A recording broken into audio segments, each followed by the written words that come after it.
Neat ಪ್ರಶ್ನೆ ಪತ್ರಿಕೆ ಸೋರಿಕೆ ಬಿಜೆಪಿ ಸಂಸದರು ಕೇಂದ್ರ ಸಚಿವರು ಮಾತನಾಡಬೇಕು. ಡಿಸಿಎಂ ಡಿಕೆ ಶಿವಕುಮಾರ್. ಇಂತಹ ಘಟನೆ ದೊಡ್ಡ ಅವಮಾನ ಆಗಿದ್ದು, ಬಿಡದಿ ಟೌನ್ಶಿಪ್ ಇಡೀ ದೇಶದಲ್ಲೇ ಎಲ್ಲೂ ನಮ್ಮಂತೆ ಪರಿಹಾರವನ್ನು ನೀಡಿಲ್ಲ. ಬೆಂಗಳೂರು ಜನರಿಗೆ ನೆರವಾಗಲು ಬುಧವಾರ ಪ್ರಮುಖ ಘೋಷಣೆಯನ್ನ ನೀಡಿದ್ದೇವೆ. ಪ್ರಶ್ನೆ ಪತ್ರಿಕೆ ಸೋರಿಕೆ ಹಿನ್ನೆಲೆಯಲ್ಲಿ ನೀಟ್ ಪರೀಕ್ಷೆ ರದ್ದಾಗಿರುವುದು ದೊಡ್ಡ ಅಪಮಾನ ಆಗಿದ್ದು, ಇದರ ಬಗ್ಗೆ ಸಂಸದರು ಹಾಗೂ ಕೇಂದ್ರ ಸಚಿವರು ಮಾತನಾಡಬೇಕು ಅಂತ ಡಿಸಿಎಂ ಡಿಕೆ ಶಿವಕುಮಾರ್ ಅವರು ಆಗ್ರಹಿಸಿದ್ರು. ಬಿಡಿಎ ಕಚೇರಿ ಬಳಿ ಮಾಧ್ಯಮಗಳಿಗೆ ಶಿವಕುಮಾರ್ ಅವರು ಮಂಗಳವಾರ ಪ್ರತಿಕ್ರಿಯೆ ನೀಡಿದ್ರು. ಪ್ರಶ್ನೆ ಪತ್ರಿಕೆ ಸೋರಿಕೆಯಿಂದ ನೀಟ್ ಪರೀಕ್ಷೆ ರದ್ದುಗೊಳಿಸಿರುವ ಬಗ್ಗೆ ಕೇಳಿದಾಗ ಇದು ನಮ್ಮೆಲ್ಲರಿಗೂ ದೊಡ್ಡ ಅವಮಾನ ಆಗಿದ್ದು, ಮಕ್ಕಳ ಜೀವನದಲ್ಲಿ ಏನಾದರೂ ಆಗಬೇಕು ಎಂಬ ಕನಸನ್ನ ಕಟ್ಟಿಕೊಂಡು ಕಷ್ಟಪಟ್ಟು ಅವರು ಓದಿರ್ತಾರೆ. ಪ್ರಶ್ನೆ ಪತ್ರಿಕೆ ಸೋರಿಕೆಯಿಂದಾಗಿ ಅವರಿಗೆ ಬಹಳ ತೊಂದರೆ ಆಗ್ತಾ ಇದ್ದು, ಇಂತಹ ಪ್ರಕರಣಗಳು ನಂಬಿಕೆಯನ್ನ ಕಳೆದುಕೊಳ್ತಾ ಇದ್ದು, ಈ ಹಿಂದೆ PSI ಹಗರಣ ಸೇರಿದಂತೆ ಇನ್ನು ಅನೇಕ ಪ್ರಕರಣಗಳನ್ನ ನೋಡಿದ್ದೇವೆ. ಇದಕ್ಕೆ ಬಿಜೆಪಿ ಸಂಸದರು ಉತ್ತರವನ್ನು ನೀಡಬೇಕು. ಅಶ್ವಥ್ ನಾರಾಯಣ್ ಅವರ ಹೇಳಿಕೆ ನೋಡ್ತಾ ಇದ್ದೇವೆ. ಉತ್ತರ ನೀಡದಿರುವುದೇ ಒಳ್ಳೆಯದು ಎಂದಿದ್ದಾರೆ. ಅವರ ಒಂದು ಶಿಕ್ಷಣ ಸಚಿವರಾಗಿದ್ದಾಗ ಇದು ಸರಿಯೇ ಇಲ್ಲವೇ ಎಂಬುದನ್ನು ಹೇಳಬೇಕಲ್ವೇ? ಬೇರೆ ಸಮಯದಲ್ಲಿ ಮಾತನಾಡುವ ಸಂಸದರು ಹಾಗೂ ಕೇಂದ್ರ ಸಚಿವರು ಈ ವಿಚಾರದ ಬಗ್ಗೆ ಈಗ ಮಾತನಾಡಬೇಕಾಗಿದೆ. ಇದು ಯಾರ ವೈಫಲ್ಯ ಅಂತ ಹೇಳಬೇಕು. ಈ ಪ್ರಕರಣ ಕರ್ನಾಟಕದಲ್ಲಿ ಆಗಿದ್ರೆ ಇಷ್ಟು ಹೊತ್ತಿಗೆ ಬಿಲ್ಡಿಂಗ್ ಮೇಲೆ ಕೂತು ಕೂಗಾಡ್ತಾ ಇದ್ರು ಅಂತ ಹೇಳಿದ್ರು. ಬಿಡದಿ ಟೌನ್ಶಿಪ್ ನಮ್ಮಂತೆ ದೇಶದಲ್ಲಿ ಎಲ್ಲೂ ಕೂಡ ಪರಿಹಾರವನ್ನ ನೀಡಿಲ್ಲ. ಬಿಡದಿ ಟೌನ್ಶಿಪ್ ಬಗ್ಗೆ ರೈತರು ವಿರೋಧವನ್ನ ಮಾಡ್ತಿದ್ದಾರೆ ಅಂತ ಕೇಳಿದಾಗ ಅಲ್ಲಿ ಯಾರು ಕೃಷಿ ಮಾಡ್ತಾ ಇಲ್ಲ, 10-20 ಜನ ಮಾತ್ರ ಮಾಡ್ತಾ ಇದ್ರು. ನಾವು ಕೊಟ್ಟಿರುವ ಪರಿಹಾರವನ್ನ ಬೇರೆ ಯಾರೂ ಕೊಟ್ಟಿಲ್ಲ. ದುಪ್ಪಟ್ಟು ಪರಿಹಾರ ನೀಡಲು ಅವಕಾಶ ಇಲ್ಲದಿದ್ರು ಕೂಡ ನಾನು ಸಚಿವ ಸಂಪುಟ ಸಭೆ ಮುಂದಿಟ್ಟು ದುಪ್ಪಟ್ಟು ಬೆಲೆ ನೀಡುತ್ತಿದ್ದೇವೆ. ಮತ್ತು TDR ರಸ್ತೆ ಪಕ್ಕದಲ್ಲೇ 35% ವಾಣಿಜ್ಯ ಭೂಮಿ, FAR ವಸತಿ ಪ್ರದೇಶದಲ್ಲಿ 40% ಭೂಮಿ ಸೇರಿದಂತೆ ಅನೇಕ ಅವಕಾಶವನ್ನು ನೀಡ್ತಾ ಇದ್ದೇವೆ. ಅವರಿಗೆ ವಾಣಿಜ್ಯ ಜಮೀನು ನೀಡ್ತಾ ಇರೋದ್ರಿಂದಾಗಿ ಅವರಿಗೆ ಎಷ್ಟು ನೆರವಾಗಲಿದೆ ಅಂತ ಹೇಳಲು ಸಾಧ್ಯವಿಲ್ಲ ಅಂತ ಹೇಳಿದ್ರು. ಈ ರೀತಿ ಪರಿಹಾರವನ್ನು ಇಡೀ ದೇಶದಲ್ಲಿ ಎಲ್ಲೂ ನೀಡಿಲ್ಲ. ಮುಂಬೈನಲ್ಲಿ ನನ್ನದೇ ಸಂಬಂಧಿಕರ ಜಮೀನು ಸ್ವಾಧೀನವಾಗಿದ್ದು ಅಲ್ಲಿ ಕೇವಲ 12% ಮಾತ್ರ ನೀಡಿದ್ದಾರೆ. ರಾಜಕೀಯವಾಗಿ ಕೆಲವರು ವಿರೋಧವನ್ನ ಮಾಡ್ತಾ ಇದ್ದು, ನಾನು ಅವರನ್ನ ಕರೆದು ನಾನು ಯಾವುದೇ ಕಾರಣಕ್ಕೂ ಡಿನೋಟಿಫಿಕೇಶನ್ ಮಾಡಲ್ಲ ಅಂತ ಗಿಣಿಗೆ ಹೇಳಿದಂತೆ ಹೇಳಿದ್ದೇನೆ. ಈಗಾಗಲೇ ಟೆಂಡರ್ ಕರೆಯಲಾಗಿದೆ. ಅವರಿಗೆ ಈ ಪರಿಹಾರ ಇಷ್ಟವಿಲ್ಲದಿದ್ರೆ ಹಳೆ ಕಾನೂನು ಪ್ರಕಾರ ನ್ಯಾಯಾಲಯದಲ್ಲಿ ಠೇವಣಿ ಕಟ್ಟಿ ನಮ್ಮ ಕೆಲಸ ನಾವು ಮಾಡುತ್ತೇವೆ ಅಂತ ಹೇಳಿದರು. ಮೊದಲ ಹಂತದಲ್ಲಿ 78% ಜನ ಒಪ್ಪಿಗೆ ನೀಡಿ ಪರಿಹಾರವನ್ನು ಪಡೆದಿದ್ದಾರೆ. ಉಳಿದ 2% ಪೂರ್ಣಗೊಳಿಸುವಂತಿದೆ ಅಂತೆ ನಾವು ಕೆಲಸವನ್ನು ಪ್ರಾರಂಭ ಮಾಡುತ್ತೇವೆ ಅಂತ ಹೇಳಿದರು. ನಾಳೆ ಕೆಲವು ಏನೋ ಅನೌನ್ಸ್ಮೆಂಟ್ ಮಾಡಿದ್ದಾರೆ, ಅವರೆಲ್ಲ ಏನೇನು ಸಹಾಯ ಮಾಡೋಕ್ಕೆ ಸಾಧ್ಯ ಅದೆಲ್ಲ. ಆಮೇಲೆ ಕೆಲವೆಲ್ಲ ಕೆಲಸ ಕೈಗೊಂಡಿರೋ ಯಾವ ಚರ್ಚೆ ಮಾಡಿದ್ವಿ. ಸೊ ಅವ್ರಿಗೆಲ್ಲ ಮಾರ್ಗದರ್ಶನ ಕೊಟ್ಟಿದ್ದೀವಿ. ಸೊ ವಿಶೇಷವಾಗಿ ಬೆಂಗಳೂರು ವಿಚಾರ ಇರ್ಬೋದು, 30D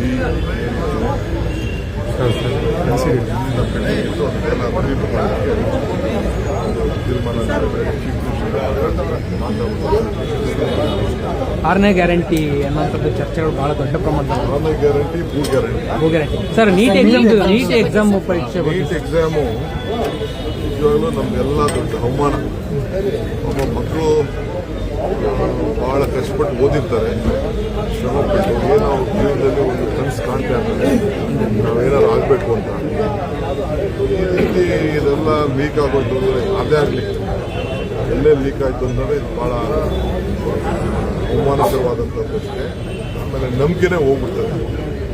ಸೊ ಹಿಂದೆ ಎಲ್ಲ ಬೇಕಾದಷ್ಟು ಈ PSI ಸ್ಕ್ಯಾಮ್ ಇವೆಲ್ಲ ನಾವೆಲ್ಲ ನೋಡಿದ್ದೀವಿ, ಎಷ್ಟು ಪ್ರಾಬ್ಲಮ್ ಆಯಿತು, ಏಜು ಮತ್ತೊಂದೆಲ್ಲ.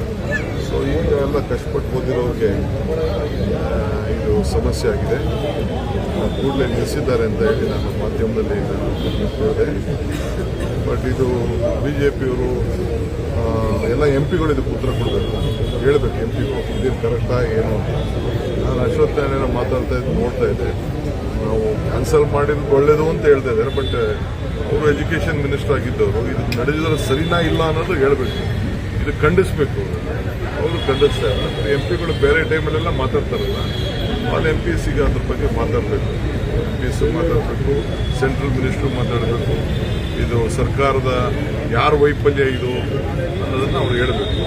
ಅದೇ ಕರ್ನಾಟಕದಲ್ಲಿ ನಾನು ಆಗಿದ್ರೆ ಇಷ್ಟೊತ್ತಿಗೆ ಎಲ್ಲಿ ಮೇಲ್ಗಡೆ ಕೂತ್ಬಿಟ್ಟಿರೋ, ಈ ಬಿಲ್ಡಿಂಗ್ ಮೇಲೆ ಕೂತ್ಬಿಟ್ಟಿರೋ. ಪೋಷಕರು ಗೊಂದಲದಲ್ಲಿದ್ದಾರೆ ಸರ್. ಬಗ್ಗೆ ರೈತರಿಂದ ಸಾಕಷ್ಟು ವಿರೋಧ ಬರ್ತಾ ಇದೆ. ಹೋಗ್ತಾ ಇದೆ, ಬಟ್ ಕೃಷಿ ಭೂಮಿ ಹೋಗ್ತಿದೆ. ಕೃಷಿ ಯಾರು ಕೃಷಿ ಮಾಡ್ತಾರೆ, ಯಾರು ಕೃಷಿ ಮಾಡ್ತಾರೆ, ಅಲ್ಲಿರೋ ರೈತರು ಯಾರು ಇಲ್ಲ. ಒಬ್ಬರೋ ಇಬ್ಬರೋ 10 ಜನ 20 ಜನ ಇರ್ಬೋದು. ಇವತ್ತು ಏನು ನಾನು ಇನ್ಸೆಂಟಿವ್ ಕೊಟ್ಟಿದ್ದೀವಿ, TDR ಕೊಟ್ಟಿದ್ದೀವಿ, FIR ಕೊಟ್ಟಿದ್ದೀವಿ.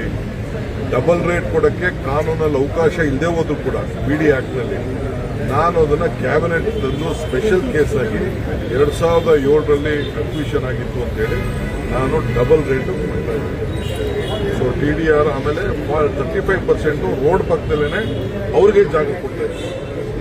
ಆ ವ್ಯಾಲ್ಯೂ ಅವ್ರಿಗೆ ಎಷ್ಟು ಅನುಕೂಲ ಆಗ್ತದೆ ಅಂತ ಅಂದರೆ ಹೇಳಲಿಕ್ಕೆ ಸಾಧ್ಯ ಇಲ್ಲ. 40% ರೆಸಿಡೆನ್ಷಿಯಲ್ ಕೊಡ್ತಾ ಇದ್ದೀನಿ. ಈ 5 ಥರ ಸ್ಕೀಮನ್ನು ಇಡೀ